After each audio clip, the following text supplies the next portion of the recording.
Good morning students. आज हम लोग क्लास 11th की केमिस्ट्री के बारे में जानेंगे। आई होप आप लोग का 10th का पेपर अच्छा गया होगा, आपका बढ़िया रिजल्ट आएगा और आप जब साइंस स्ट्रीम चूज करेंगे, आप चाहे मैथ्स चूज करिए चाहे बायो, आपके लिए केमिस्ट्री और फिजिक्स कंपलसरी रहेगा, जिसमें एक सब्जेक्ट मैं आपको पढ़ाऊंगा केमिस्ट्री।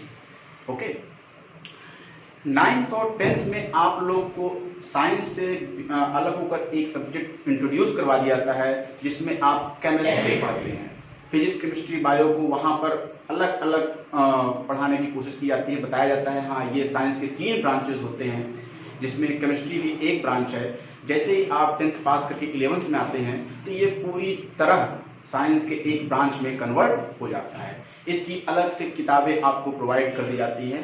मींस आप 9th-10th में जो भी केमिस्ट्री में पढ़े रहते हैं उन्हीं को इलेबोरेट करके उन्हीं का एक सीड फॉर्म आपको पढ़ाया जाता है। ठीक, तो 9th और 10th में आपने जो भी पढ़ा उसी को हम बेसिक लेकर के आपको केमिस्ट्री पढ़ाना स्टार्ट करेंगे। ठीक, केमिस्ट्री जब आप पढ़ेंगे तो आपको कुछ चीज़ों के बारे में प्रीवियस नॉलेज होनी चाहिए। जैसे केमिस्ट्री में आप लोग 9th में आप लोगों ने सिंबल पढ़ रखा है, आपने जो भी एलिमेंट्स के सिंबल पढ़े हुए हैं वो आपको अच्छी तरीके से जानकारी होनी चाहिए। वैलेंसी के बारे में आपको थोड़ी जानकारी होनी चाहिए। कुछ न्यूमेरिकल फॉर्म भी आपको बताए जाते हैं जिसको आपको पता होना चाहिए, और उसी को हम लोग बेसिक कंसेप्ट में देखेंगे। केमिस्ट्री आपके लिए यूजफुल होगी जब आप IIT PMT का एग्जाम देंगे या फिर कोई भी ऐसा एग्जाम दें जिसमें मैथ्स स्ट्रीम या बायो स्ट्रीम कंपलसरी है। ओके, ये आपको क्वालिफाई करवाती है आपके फ्यूचर के लिए, इसीलिए इसका इम्पोर्टेंस किसी भी सब्जेक्ट से कम नहीं है। ये सबके इक्विवेलेंट अपने आप को खड़ा करती है।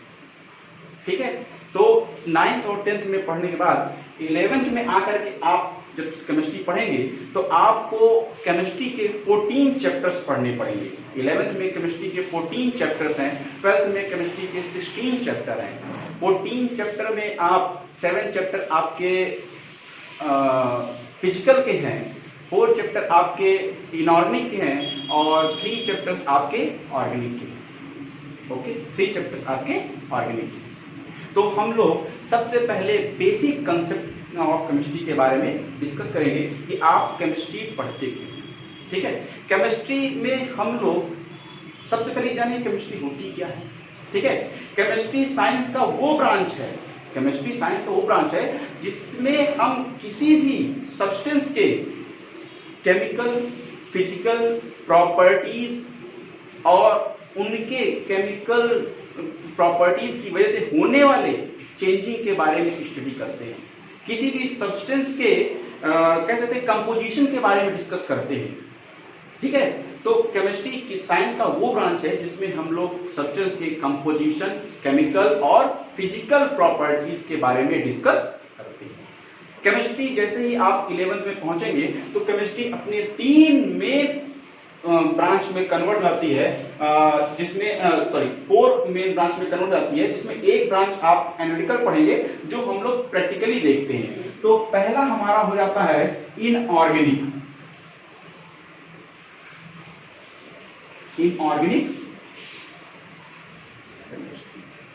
ठीक है, दूसरा है आपका ऑर्गेनिक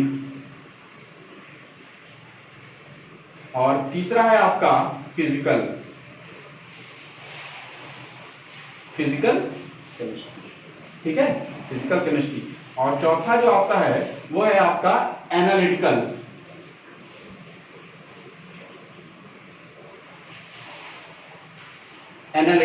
केमिस्ट्री। ठीक है, एनालिटिकल केमिस्ट्री आपका आपके लेवल में इसको प्रैक्टिकली हम लोग देख रहे हैं, प्रैक्टिकली देखते हैं। हम लोग देखते हैं लैब में, एनालाइज करते हैं कि कैसे केमिकल रिएक्शन होती है, कोई भी रिएक्शन करवाए तो कैसे चेंजिंग होती है, उसको हम लोग अपनी आंखों से देखते हैं, खुद से करते हैं। ठीक है, तो उसको हम लोग प्रैक्टिकल में वर्क करेंगे। लेकिन ये 3 ब्रांच जो केमिस्ट्री की हैं, इनको हम लोग ब्रीफ स्टडी करेंगे क्योंकि पूरी केमिस्ट्री इसी पर बेस्ड है। ठीक है। और ढेर सारी केमिस्ट्री है, जैसे पॉलीमर केमिस्ट्री हो गई, बायोकेमिस्ट्री हो गई और इंडस्ट्रियल केमिस्ट्री हो गई, जिसमें हम लोग इंडस्ट्री के बारे में पढ़ेंगे। और ढेर सारी केमिस्ट्रियाँ हैं जिसके बारे में हम लोग आपको पढ़ना नहीं है, क्योंकि वो आपके हायर स्टडीज में चली जाती है। ये 4 आपकी स्पेसिफिकली आपको पढ़ाई जाएगी, ठीक है। तो इसके 4 चैप्टर होते हैं, इसके 4 चैप्टर होते हैं, इसके 3 चैप्टर हैं आपके में, और इसके 7 चैप्टर्स होते हैं, ठीक है। तो ओवरऑल 14 चैप्टर आप पढ़ेंगे और इसको आप अलग से लैब में स्टडी करते हैं, जिसके लिए आपको एक कॉपी बनवाई जाएगी। आप उसमें पूरा प्रैक्टिकल लिखेंगे और आपके लास्ट में प्रैक्टिकल एग्जाम्स होंगे। टोटल केमिस्ट्री जो आपको है वो मार्किंग स्कीम अगर इसकी देखी जाए तो आपकी 70 + 30, 70 + 30 this is equal to 100, this is equal to 100 marks की केमिस्ट्री आपकी आएगी। 17 मार्क्स का आपका आता है थ्योरी और 30 मार्क्स का आता है आपका प्रैक्टिकल्स। और 70 मार्क्स में सभी चैप्टर्स के वेटेज लगभग इक्वल ही होते हैं और 30 मार्क्स में आपके प्रैक्टिकल्स होंगे। ओके, इतनी चीजें हम लोग केमिस्ट्री में, ये इंट्रोडक्शन थी आपकी केमिस्ट्री के लिए, जिससे कि आप जान पाएंगे कि केमिस्ट्री हमें पढ़नी क्यों जरूरी है। अब आइए हम लोग केमिस्ट्री की कुछ चीजें शुरू करते हैं जो आपके पहले चैप्टर में है। पहला चैप्टर है आपका some basic concept in chemistry, some basic concept in chemistry. Okay, some basic concept in chemistry. Chapter 1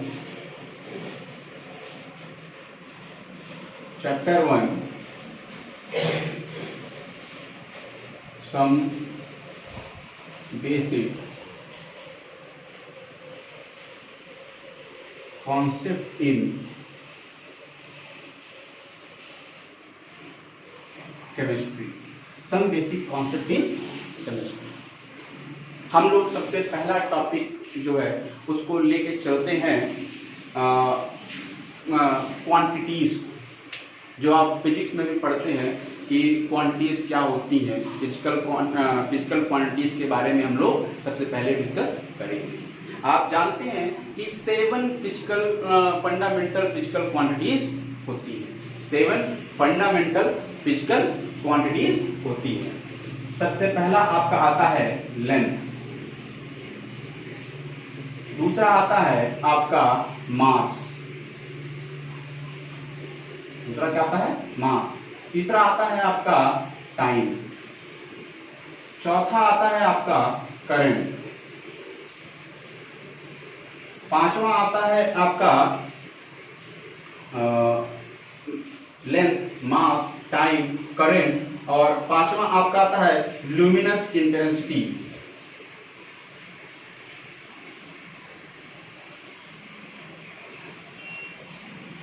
छठवा आता है आपका amount of substance,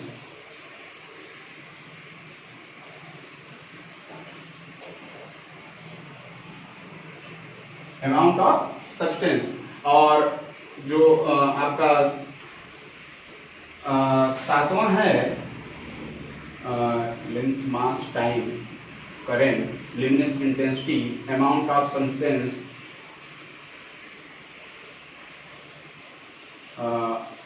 temperature,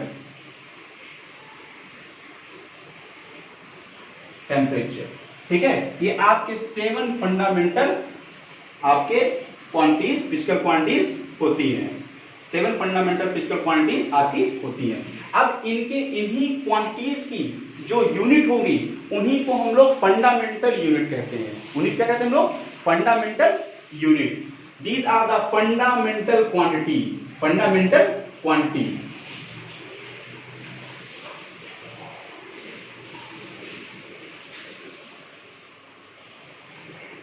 fundamental quantities. अब इन्हीं की जो यूनिट होगी वही क्या हो जाएगी? फंडामेंटल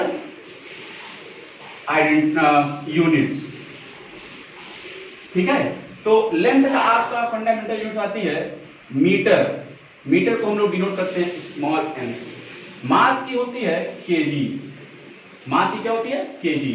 टाइम की होती है सेकंड, टाइम का क्या होता है? सेकेंड। करंट का होता है एम्पियर, करंट क्या होता है एम्पियर। ल्यूमिनस इंटेंसिटी का होता है कैंडेला, जिसको हम लोग CD से लिखते हैं, ठीक है। अमाउंट ऑफ सब्सटेंस का होता है मोल, ठीक है, अमाउंट ऑफ सब्सटेंस क्या होता है मोल। और टेम्परेचर का आपका होता है केल्विन, टेम्परेचर क्या होता है केल्विन, ओके। इन्हीं फंडामेंटल क्वांटिटीज को हम लोग स्टडी करते हैं, ओके। इन फंडामेंटल क्वांटिटीज से ही जो अदर क्वांटिटीज डिराइव होती है उसको डिराइव्ड क्वांटिटीज कहते हैं। उनको क्या कहते हैं हम लोग डिराइव्ड क्वांटिटीज कहते हैं, ओके, उनको हम लोग डिराइव्ड क्वांटिटीज कहते हैं। फंडामेंटल क्वांटिटीज से बनने वाली क्वांटिटी को हम लोग डिराइव्ड क्वांटिटी कहते हैं। फॉर एग्जांपल, इसको आई होप आप लोगों ने लिख लिया होगा, इसको हम लोग मिटा देते हैं।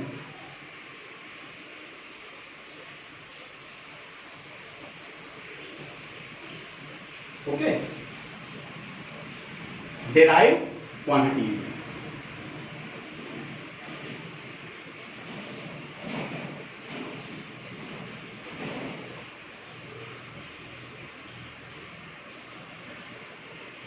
Derived quantities. डिराइव्ड क्वांटिटीज में आप कैसे बताएंगे? फॉर एग्जांपल, जैसे आप ले लीजिए एरिया। एरिया क्या होता है? एरिया आपका लेंथ स्क्वायर, लेंथ स्क्वायर होता है। अगर किसी का भी हो लेंथ ब्रेथ हाइट अगर आपकी होती है तो अगर जैसे सबसे बढ़िया एग्जांपल है आपका स्क्वायर, आप मान लीजिए स्क्वायर को अगर आप बनाएं उसमें लेंथ स्क्वायर होगी, लेंथ एक लेंथ की मीटर और दूसरे लेंथ की भी मीटर। मतलब ये क्या है, लेंथ से फंडामेंटल क्वांटिटी के 2 बार मल्टीप्लाई करने से बना हुआ है, 2 बार मल्टीप्लाई करने से बना हुआ है। इसका मतलब है कि ये डिराइव्ड क्वांटिटी है which is derived bye with the help of fundamental quantity, ठीक है। इसकी यूनिट हो जाएगी आपकी मीटर स्क्वायर। क्या हो जाएगा? Metre square. अब ये अगर डिराइव्ड क्वांटिटी है ये डिराइव्ड यूनिट होगी। उसी तरह आपका हो जाता है वॉल्यूम। वॉल्यूम क्या होता है आपका? Length cube. यूनिट क्या हो जाएगी?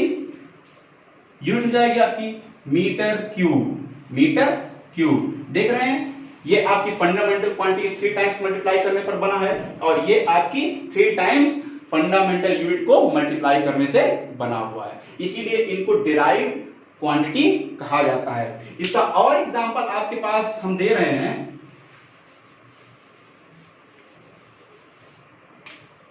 इसके और एग्जांपल्स हम आपको दे रहे हैं। फॉर एग्जांपल, जैसे आपका है डेंसिटी। डेंसिटी आप लोगों ने पढ़ रखा होगा, mass per unit volume, per unit volume, ठीक है। आप इसको देखिए, ये तो फंडामेंटल क्वांटिटी है लेकिन ये तो डिराइव्ड क्वांटिटी है ना। मींस फंडामेंटल क्वांटिटी और डिराइव्ड क्वांटिटी कॉम्बिनेशन से बना है तो डिराइव्ड क्वांटिटी ही होगी, ठीक है। इस पूरे को क्वांटिटी को देखा जाए तो क्या हो जाएगी? डिराइव्ड क्वांटिटी होगी ना। इसको हम लोग कहते हैं length into length into length. Means ये फंडामेंटल, लेंथ भी fundamental, length fundamental, length fundamental, मतलब कई फंडामेंटल क्वांटिटी का कॉम्बिनेशन है ये, कई फंडामेंटल क्वांटिटीज का कॉम्बिनेशन है, इसीलिए इसको हम लोग क्या कहेंगे? Derived quantity. और इसका आपका जो यूनिट होगा वो यूनिट होगा केजी पर मीटर क्यूब, केजी पर मीटर क्यूब, ठीक है। ये आपको और इसके बारे में ब्रीफ में जानकारी आपको फिजिक्स में मिलेगी। फिजिक्स में जब आप यूनिट एंड मेजरमेंट चैप्टर पढ़ेंगे, चैप्टर 2 है शायद आपका, तो उसमें जब आप पढ़ेंगे तो इसको और ब्रीफ में आपको बताया जाएगा। हम लोग थोड़ी जानकारी केवल इसमें रखते हैं, हम लोग केवल थोड़ी सी जानकारी इसमें रखते हैं, ओके।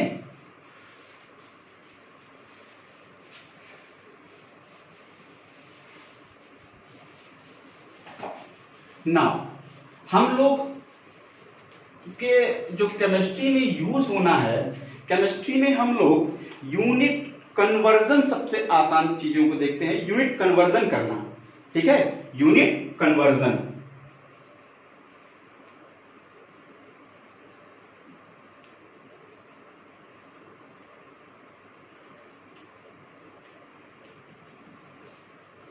यूनिट कन्वर्जन, ठीक है। आपने जो बहुत बेसिक में पढ़ रखा है तो उसको ही लेकर के हम लोग यूनिट कन्वर्जन सीखेंगे। आप एक मीटर स्केल के बारे में जानते हैं, जिसमें आप यहां से देखिए, यहां पर जीरो वाला या 1 वाली क्वांटिटी होती है। अगर यहां पर बीच में हम मीटर रखते हैं तो जब राइट साइड में जाते हैं तो क्वांटिटी और घटती जाती है, 1/10 होती जाती है। ठीक है, यहां पर आपका क्या होता है, डेसीमीटर। ठीक है ना, यहां पर क्या होता है, डेसीमीटर। यहां पर क्या होता है,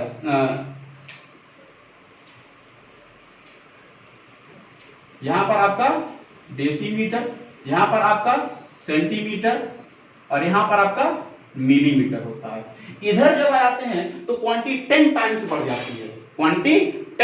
जाती है, यहां पर आपका आता है डेका, यहां पर क्या आता है, डेका। यहां पर क्या आता है, हेक्टो। और यहां पर क्या आता है आपका, किलो।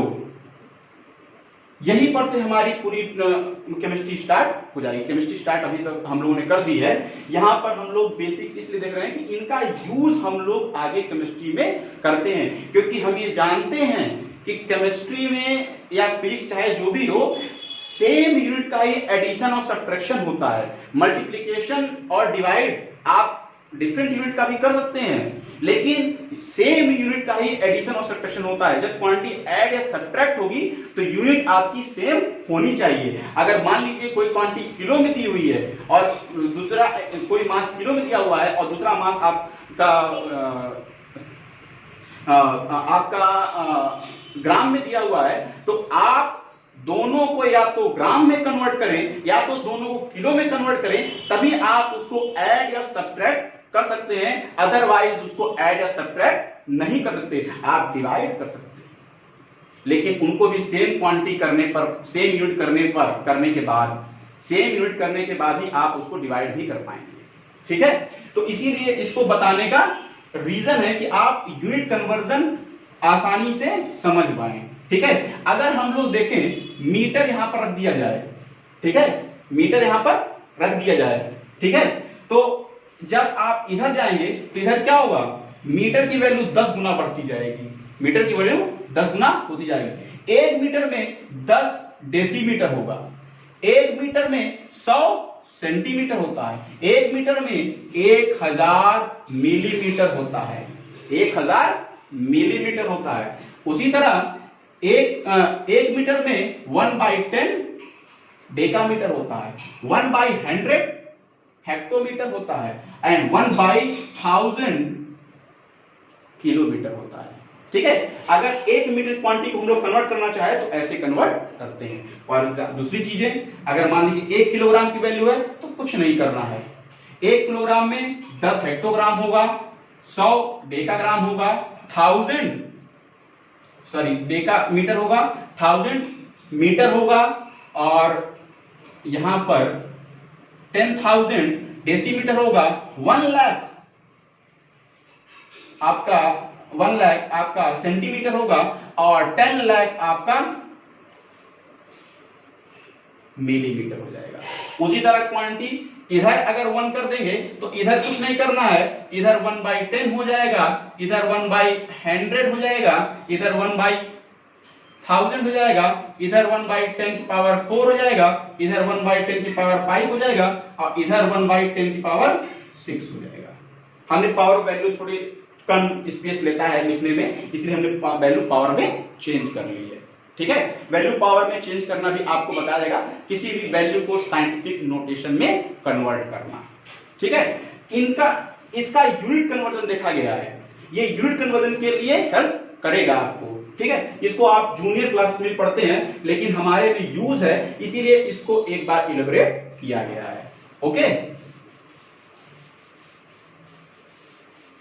नाउ हमारे पास जो सबसे ज्यादा यूज होने वाली चीजें हैं केमिस्ट्री में, आप ये जानते हैं कि आप माइक्रो लेवल में जाकर के बात करते हैं, बहुत स्मॉल क्वांटिटी की बात करते हैं, तो आपका यूनिट भी जो होगा वो बहुत स्मॉल हो जाएगा। यूनिट भी क्या होगा, बहुत स्मॉल हो जाएगा। तो हमारे पास जो यूनिट आती है वो यूनिट हमारे पास जैसे मिलीमीटर में आती है। ठीक है, 1 मिलीमीटर आप सिंपल जानते हैं 10 की पावर -3 मीटर।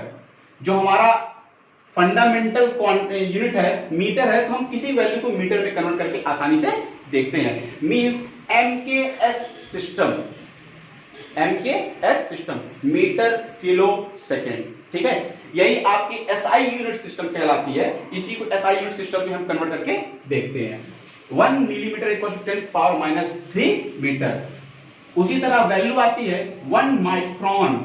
माइक्रोन की वैल्यू इस तरह लिखे, माइक्रोन इस तरह इंडिकेट किया जाता है 1 माइक्रोन इक्वल टू 10 की पावर -6 मीटर।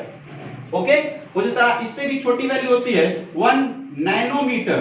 1 नैनोमीटर की वैल्यू होती है 10 की power -9 metre. 1 nanometre equal to 10 की पावर -9 मीटर। 1 इससे भी छोटी वैल्यू होती है 1 एंगस्ट्रॉम। 1 एंगस्ट्रॉम, 1 एंगस्ट्रॉम की वैल्यू होती है 10 की पावर -10 मीटर, ठीक है। इससे भी छोटी वैल्यू होती है 1 पिकोमीटर। 1 पिकोमीटर की वैल्यू होती है 10 की पावर -12 मीटर। 10 की पावर -12 मीटर। इससे भी छोटी वैल्यू होती है 1 FM। FM कहते हैं 1 फेम्टोमीटर या फर्मीमीटर। 1 फेम्टोमीटर या फर्मीमीटर। इसकी वैल्यू होती है 10 की पावर -15 मीटर, ठीक है। हमको इतनी जरूरत पड़ेगी, हमारे किसी भी एटम की जो न्यूक्लियस है वो सबसे छोटी मानी जाती है और उससे छोटी वैल्यू हम लोग को जल्दी मिलती नहीं, कभी कभी सोची भी जाती है। तो उसकी जो रेंज है, ऑर्डर है, वो फर्मीमीटर के ऑर्डर का आता है। इसीलिए यहाँ की वैल्यू हमारे लिए इंपॉर्टेंट है। यहाँ की वैल्यू हमारे लिए इंपॉर्टेंट है, ठीक है। अब देखिए ये क्वांटिटीज आपको प्रिपेयर करनी है, इनकी वैल्यू आपको पूरी तरह याद होनी चाहिए। आप जब केमिस्ट्री के न्यूमेरिकल्स लगाएंगे तो आपको ये वैल्यू पूरी तरह प्रिपेयर होनी चाहिए। अगर आप ये वैल्यू भूल जाएंगे तो आप एक यूनिट के दूसरे यूनिट में कन्वर्ट नहीं कर पाएंगे। अगर कह दिया कि 1 नैनोमीटर कोई भी क्वांटिटी नैनोमीटर में दी हुई है, अब आपको नैनोमीटर की वैल्यू आपको नहीं पता है अगर मीटर में, तो आप एक यूनिट को दूसरे यूनिट में कन्वर्ट नहीं कर पाएंगे, ठीक है। अब देखिए फॉर एग्जांपल बहुत आसान है, किसी भी यूनिट का किसी भी यूनिट में कन्वर्जन, किसी भी यूनिट का किसी भी यूनिट में कन्वर्जन। कुछ एग्जांपल्स हम लोग देखते हैं। जैसे मान लीजिए आपको दिया गया है कि 1 millimetre equal to how much nanometre. 1 millimetre equal to how much nanometre. कितने नैनोमीटर होंगे, कितने नैनोमीटर होंगे। तो आपको करना कुछ नहीं है, कुछ नहीं करना है, आसानी से केवल करना है, आपको केवल ये करना है 1 मिलीमीटर इक्वल्स टू 10 की पावर -3 मीटर। ओके, 10 की power -3 metre. And 1 nanometre equals to 10 की पावर -9 मीटर। ये दोनों आपकी वैल्यू पता है, ये दोनों वैल्यू आपको पता है। अब कुछ नहीं करना है, इक्वेशन 1 इक्वेशन 2, इक्वेशन 1 इक्वेशन 2। अब आप करना क्या है, इक्वेशन 1/2 कर दीजिए। इक्वेशन 1/2 आपके पास वैल्यू क्या आएगी, आप अगर इसको देखेंगे तो 1 millimetre divide by 1 nanometre, this is equal to 10 की पावर -3 डिवाइड बाई 10 की पावर -9। और ये मीटर मीटर में है तो मीटर मीटर क्या हो जाएगा, कैंसिल। मीटर मीटर क्या हो जाएगा, कैंसिल। यूनिट क्या हो गई, कैंसिल हो गई। अब यहां पर देखिए जब भी वैल्यू नीचे से ऊपर जाती है तो आप ये जानते हैं पावर की साइन चेंज हो जाती है, चाहे ऊपर से नीचे जाए या नीचे से ऊपर जाए, चाहे डिवाइड से चाहे आप कहते हैं डिनोमिनेटर से न्यूमरेटर में जाए या न्यूमरेटर से डिनोमिनेटर में जाए। आप ये जानते हैं कि पावर की साइन चेंज जाती है, नेगेटिव से पॉजिटिव या पॉजिटिव से नेगेटिव जाती है। हम इस क्वांटिटी को ऊपर लेके जाते हैं, हम इस क्वांटिटी को ऊपर लेके जाते हैं।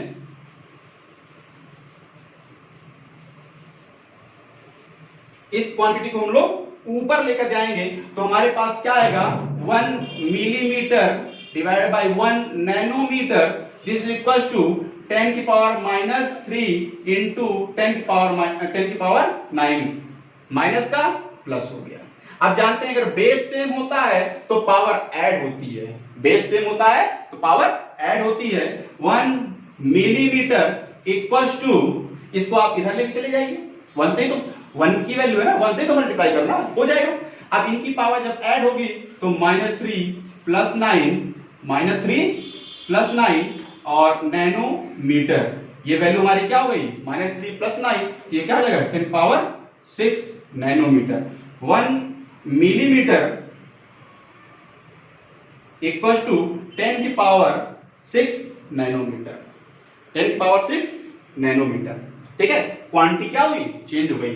मिलीमीटर को किसमें कन्वर्ट कर दिएगा, नैनोमीटर में, मिलीमीटर को नैनोमीटर में। बस आपको वैल्यू याद रखनी है कि वैल्यू अगर आपको याद है तो आप आसानी से इसको कन्वर्ट कर लेंगे।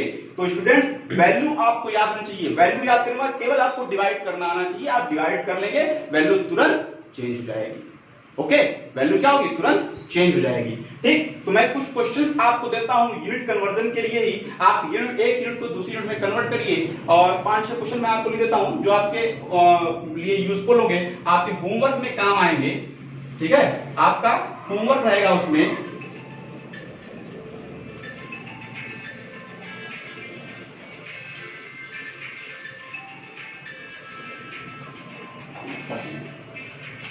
ठीक है, होमवर्क रहेगा।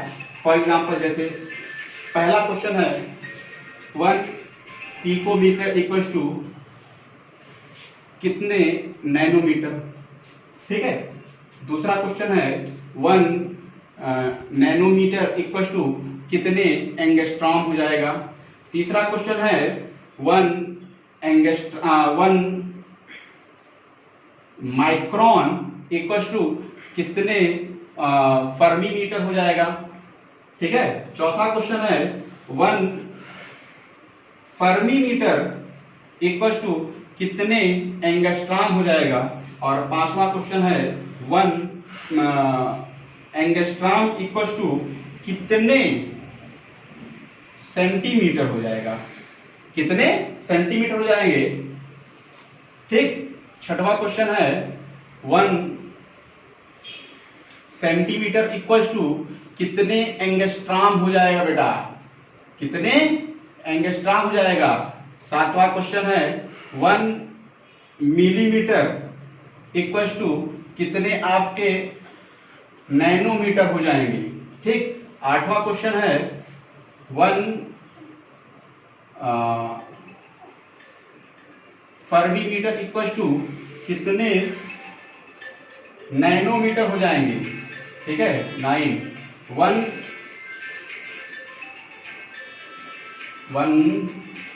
पिकोमीटर इक्वल टू कितने माइक्रोन हो जाएंगे। और 10वां क्वेश्चन है 1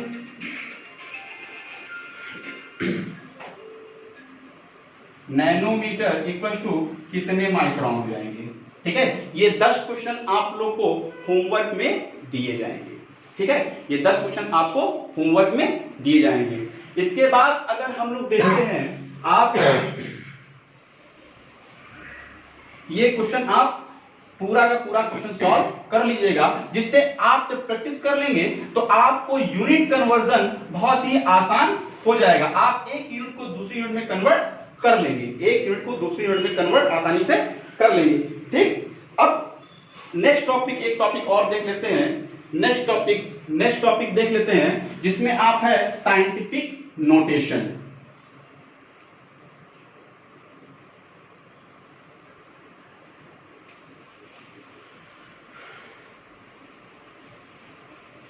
साइंटिफिक नोटेशन। ठीक है, साइंटिफिक नोटेशन की वैल्यू 10 की पावर, अगर कोई भी क्वांटिटी को आप 10 की पावर में चेंज कर दे तो आपकी वैल्यू साइंटिफिक नोटेशन में जाएगी। जान रहे हैं आप, जैसे 1 लाख लिखा गया है, 1 लाख में 1 के बाद 5 जीरो आप लगाते हैं तो आप जीरो को लगाने से फ्री हो जाएंगे। आप उस वैल्यू को पावर में चेंज कर दीजिए, 10 की पावर में चेंज कर दीजिए। फॉर एग्जाम्पल जैसे आपने लिखा है 1 लाख लिखा, ठीक, इतना एरिया कवर किया गया है। इसको हम अगर साइंटिफिक नोटेशन में चेंज करें तो 1 लाख के बाद यहां पॉइंट लगा रहेगा, 1 लाख के बाद यहां पर पॉइंट लगा रहेगा। पॉइंट को अगर आप लेफ्ट साइड में लेकर जाएंगे, पॉइंट अगर लेफ्ट साइड में वेरी मूव करेगा तो आपकी पावर पॉजिटिव होगी। पावर क्या होगी? पॉजिटिव। और जितने जीरो को वो क्रॉस करेगा उतनी ही पावर बन जाएगी। फॉर एग्जांपल जैसे 1.0, इसको हम लोग इसलिए लिख देते हैं जिससे कि हमको और एक्यूरेसी मिल सके। तो 1.0 इंटू 10 पावर कितने, यहां पर पॉइंट लगा हुआ है, एक 1 के बाद लगा हुआ है, इसका मतलब 1 2 3 4 5 जीरो को उसने क्या किया है? क्रॉस किया है। तो पावर क्या हो जाएगी? 5। मैंने क्या कहा? अगर पॉइंट लेफ्ट साइड की तरफ मूव करता है तो पावर पॉजिटिव होती है। तो यहां पर क्या हो जाएगा? 1.0 इंटू 10 पावर 5। उसी तरह अगर मान लीजिए 2 है, ठीक है, इसको अगर पावर में चेंज करना है, इसको अगर हमने पावर में चेंज की तो हमको क्या करना पड़ेगा? यहां पर 2 है, पॉइंट हरदम एक नॉन जीरो नंबर के बाद लगाया जाता है। तो यहां पर 2 के बाद लगेगा तो 2.0 इंटू 10 पावर, इसने कितना क्रॉस किया है? 1 2 3 4 5 4 जीरो और 2 को क्रॉस किया है, मींस 5 नंबर्स उसने क्रॉस किया है। तो 5 नंबर क्रॉस किया है। अगर लेफ्ट जाने पर, जीरो पॉइंट को लेफ्ट मूव कराने पर पावर पॉजिटिव होती है, तो राइट मूव कराने पर पावर निगेटिव हो जाएगी। यहां पर क्या हो जाएगा? -5। यहां पर क्या हो जाएगा? -5। ओके, ठीक। ये हम लोग साइंटिफिक नोटेशन को चेंज इस तरह करते हैं। आई होप आप लोग को ये समझ में आया होगा। इसके जो होमवर्क है वो आपको शीट के फॉर्म में दिए जाएंगे, और जो आपको वीडियो में होमवर्क दिया गया है उसको आप लोग सब लोग आसानी से कर लीजिएगा। Okay, thank you students.